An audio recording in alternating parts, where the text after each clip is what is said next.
Hello everyone and welcome back to part 11 of this Blender tutorial series.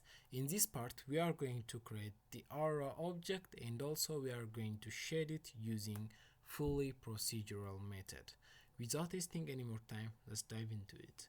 First I'll start by hiding everything from my scene, then I'll add in a cube, I'll jump over to my top view, then I'll scale this thing on the x-axis like this. Then I'll scale this thing down on the z-axis as well, but don't scale it too much. Then I'll hit Ctrl A, then rotation and scale. Under add modifiers panel or under the modifiers panel, add in a subdivision surface modifier with 2 level. Then I'll jump over to my edit mode with tab key, then I'll hit Ctrl R, then I'll add in a loop like this. Then I'll hide my modifier temporarily, then I'll jump over to my top view, then right here I'll click on this thing or hit Alt Z. Then I'll select those front faces like this, then I'll hit GX, just try to make some zigzag. I'll hit E, G, X, try to make something that you like. E, Y, G, X. Then when we enable our modifier, we are going to get that smooth surface and that curved line. Then I'll apply shade smooth to it, then we get something that is smoother. Then do the same thing, E, Y, G, X, something like this will do, but I am going to create mine off camera, then I'll come back after a few minutes. Okay, I created my aura, so now we are going to shade it. For this purpose I am going to use this window as a viewing point, then I'll change this to my shader editor, change this to shader editor, then just hit number pad 0 on your keyboard. Then let's see what we can do right here. I'll hit right click or just pull this arrow down, then I'll enable everything, then that's nice. Then I'll jump to my rendered view. Under my render property I'll enable transparency. Even for now you can choose this option, scene world, and that's nice. I'll select my object, I'll rename it to aura, move it to a new collection. I'll call this collection aura. Then I'll create a new material, then I'll call this aura. Then I'll hit Control Space right here to show you what I'm going to do with this board.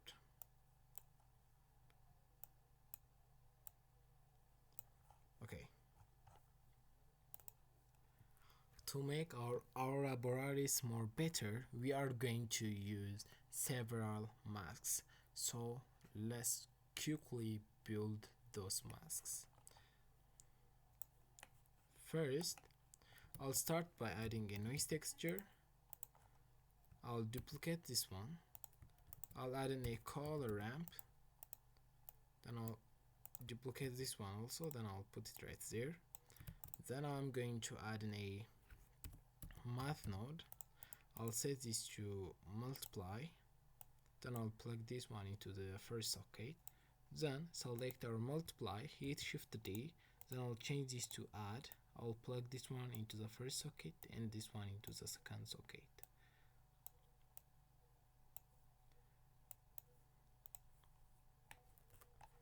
Then select one of your noise, hit Ctrl T.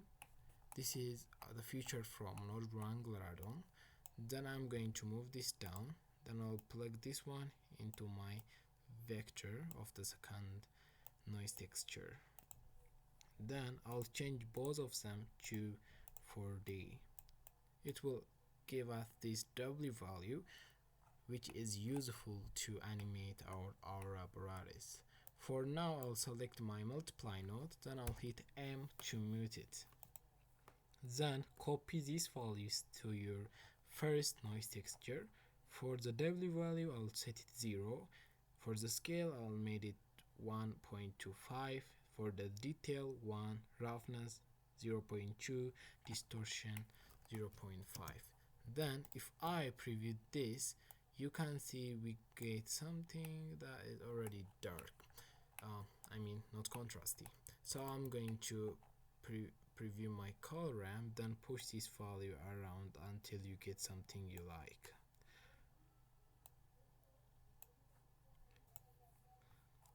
I got this value.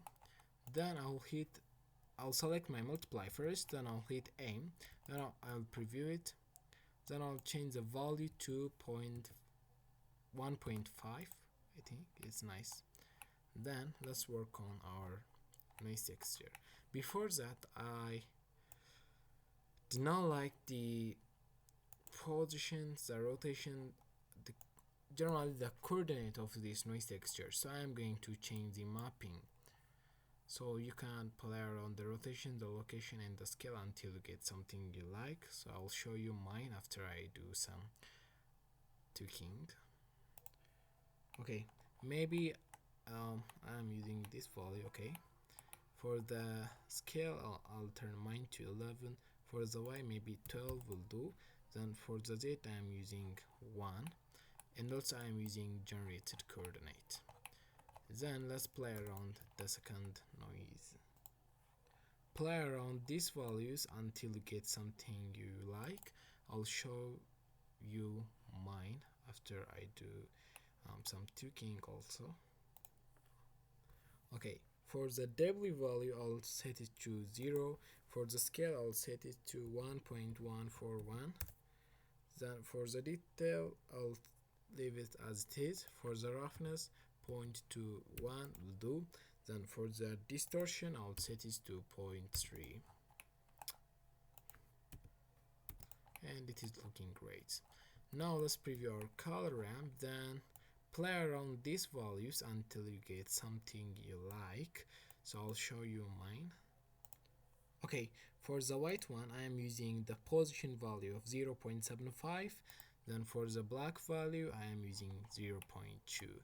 So when I preview this, I got this, which is nice. So I'm going to box select everything, hit Ctrl J.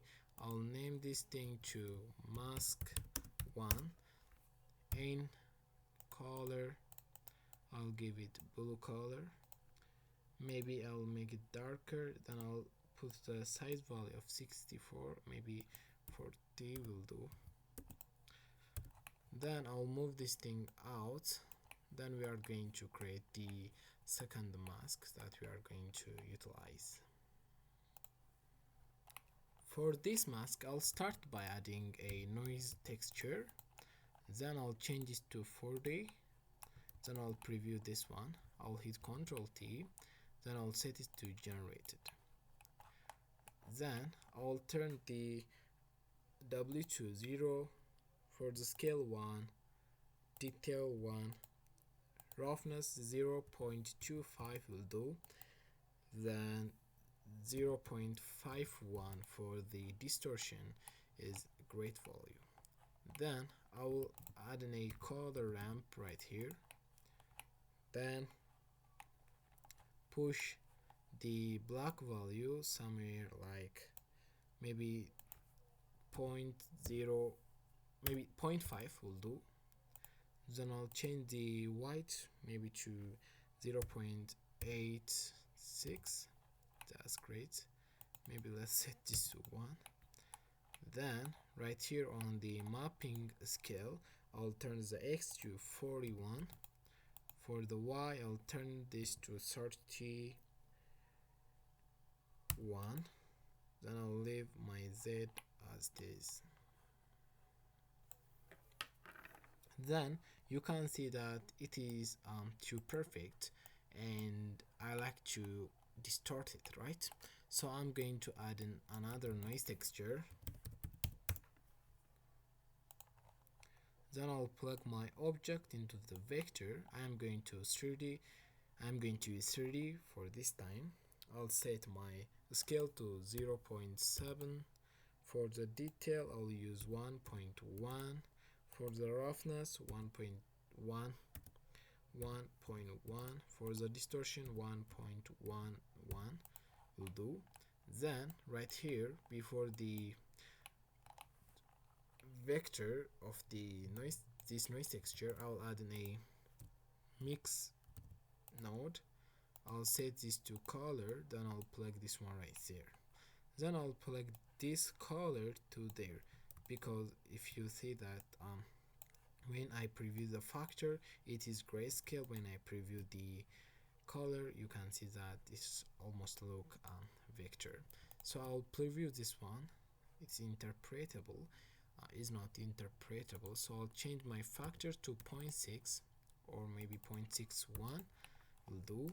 Then when I preview this, you can see it is already distorted because of this mix. Now if I hit M, you can see it is too perfect right here, and after the noise is going to look way much better. We are not done yet, so we are going to add more values to our scene. So I'll add in a gradient texture. Then I'll hit Ctrl T right here. I'll leave it as generated. Then I'll preview the factor. Then you can see there is a little bracketing right here. So right here, if we try to rotate this thing, you can see we are getting some values, right? So I'll turn my Y to 90.05 degree. Okay, then you can see we got something like this. Maybe this ending values are not essential, so I'm going to use 90 degree right angle. Then yeah, you can see that we got some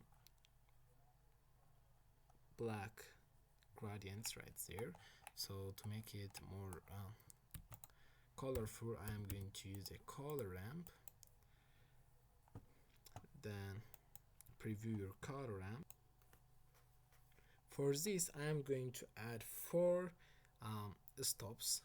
I'll add in 2, so we have 4 color stops. You can add more if you want.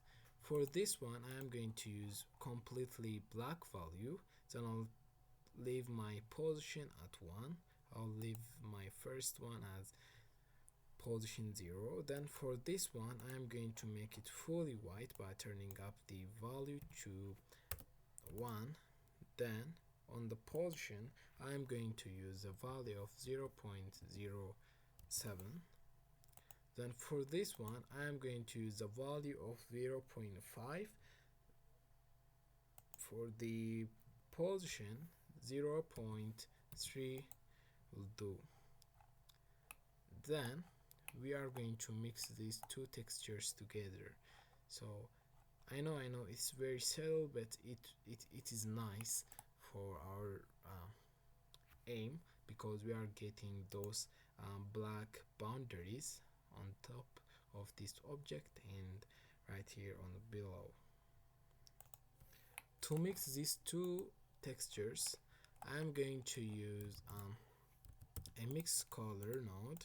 Then I'll set this to screen. Then I'll plug this one into the first socket and this one into the second socket. Then I'll turn my factor to 0.7. Then I'll duplicate this one. Then I'm going to use overlay this time. Then I'm going to turn the value to 0.5. Then I'm going to plug the first mask right into the second socket right here. Then I'll box select this node group. Then I'll hit Ctrl J. I'll name this mask 2. I'll hit N. color 40 for the labeling ties. Then I'll turn this thing down, and I'll hit Ctrl J. I'll call them mix. Then we are going to create the final mask, so let's do it. So I'll start by adding a new gradient texture. Then I'll hit Ctrl space. Then I'll preview the color. I'll hit Ctrl T. Then I'll change this to spherical. Now, to make my gradient texture fit to this object, I'm going to tweak some settings. I'll change my X location to -0.8. For the Y, I am going to use 0. For the Z, I am going to use -0.4. That's great. You can see we shifted it right here. Then for the rotation, I am not gonna touch it. For the scale, I'll use 1.6 on the X. For the Y, I am going to use -0.4. For the Z, I am going to use 1. Then it's already disappeared, but we are going to make it contrasty if we need to.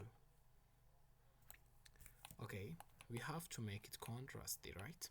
So I'm going to add a color ramp. Then I'm going to make the black value position to 0.145.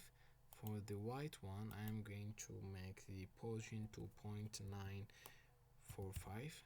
0.945 will do. So we got that thing, so that's nice.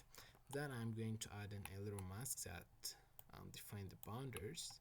So I'm going to extract this object into my separate XYZ node. I'll plug this one into there. Then the object. Then I'll preview the Z. Then you can see we get this linear line. Then right here I'm going to add a color ramp. I'll flip my color ramp. I'll change this to B-spline. On the black value right here, I am going to use the value of 0.8, maybe 0.9. Yes, that's great. Then we are going to add a math node. Then I'm going to set this to multiply. Then I'll mix these two textures together. Then that's nice, we got this thing. Then I'll box select everything, Ctrl J. Then I'll call this mask 3. I'll hit N, color. I'll change this to something like green. Then I'll place this thing right there. 40 will do. Then okay, now we are going to blend these two masks, two group of masks together. So I'm going to add in a math node. I will just I'll duplicate this one. Then I'll change both of them to multiply. Then I'll plug this one into the first socket and this one into the second socket. Then this one into the first socket. Then when I preview this, you can see we mixed all of those masks. I'll turn my value to 0.45 to make it contrasty. So that's it. Then okay, that's it. Then we are not going to use surprisingly, actually we are not gonna use principal base def this time. We are going to use volume, principled volume node. Then I'll plug this one right there. I'll turn my density to 0. I'll cut this out. Then I'll plug this one into my emission strings. Then we got nothing. Okay, we have to tweak some things. before that we plug this into the surface, so I'll plug this one into the volume. So now we got something, but we have to change this into a colored aurora borealis. Before that, quick notification, change this into RGB, otherwise it's not going to render when you hit render button. Okay, I'll control space to this window. Okay, to colorize this thing, I'm going to add right here I'm going to add a node called mapping node with texture coordinate node. I'll plug this one into the vector, then I'm going to add a color ramp right here. Okay, I'm not gonna lie, I learned this technique of creating aurora borealis from Martin Klickner's course from cgboost.com. So learn that course if you can afford it. I recommend it. It is highly valuable. So right here on our color ramp, I'll add in two stops. Before that, I'll preview this one. Then I'll take my settings. I'll turn the Z location to minus 0.25. I'll turn my Y value to 90. Then I'll turn my Z scale to 4. Okay, then for the first color, I believe for the black one, I'm going to use the hex value of 5D FF9B. For the second stop, I'm going to use the hex value of 5D FFD3. I'll hit enter. Then for the third one, I'm going to use the hex value of E7 BDD O, or 0, not O, it is 0. Then for the last one, I'm going to use C9A6FF.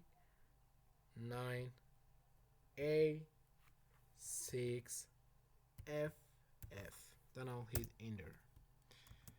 Right here, I'm going to plug this one into the first socket of my color and into my emission color as well. Then when we cut this thing, yes, we did it. It's looking very cool. And if you want to increase the emission strings, you can turn this thing up.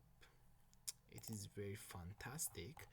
Then in the next part, we are going to place this object into our scene. Then we are going to add some volumes and done. So the thing that I am going to recommend you is duplicate this thing bunch of time, then change the shapes as you want. I'm not gonna do it in this screen record, and see you in the next part.